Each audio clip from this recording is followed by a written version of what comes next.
Data fits into job-embedded professional development or professional learning in terms of informing whatever approach adults are using to question their practice before, during, and after a learning experience. One of the particularly important points, I think, now in terms of using data is that we have so much of it. And so we think that we're always using data in a deliberate way, when in fact, oftentimes we're relying heavily on intuition because there's just so much to consider. So one of the ways that I talk about using data in the book Transformative Professional Learning, is by following 4 students who are very different learners.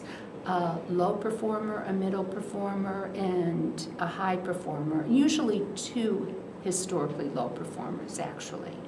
And preferably students who represent different linguistic communities, have different ethnic affiliations, maybe represent different genders, so that you're really following 4 learners who are different in terms of academic performance and also who they are as people in the world.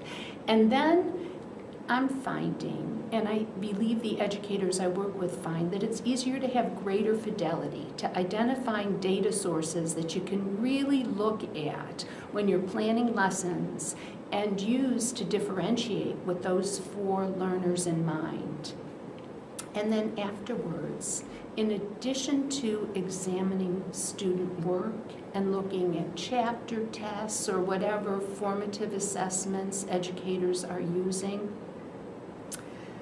a really important form of data is having people who are present in the classroom who can provide qualitative feedback on teaching and learning. Because when you have numeric feedback, you get a sense of if students are learning better, but you don't necessarily have a sense of what's contributing to that. And that's the piece we tend to be leaving out and needing the most work with.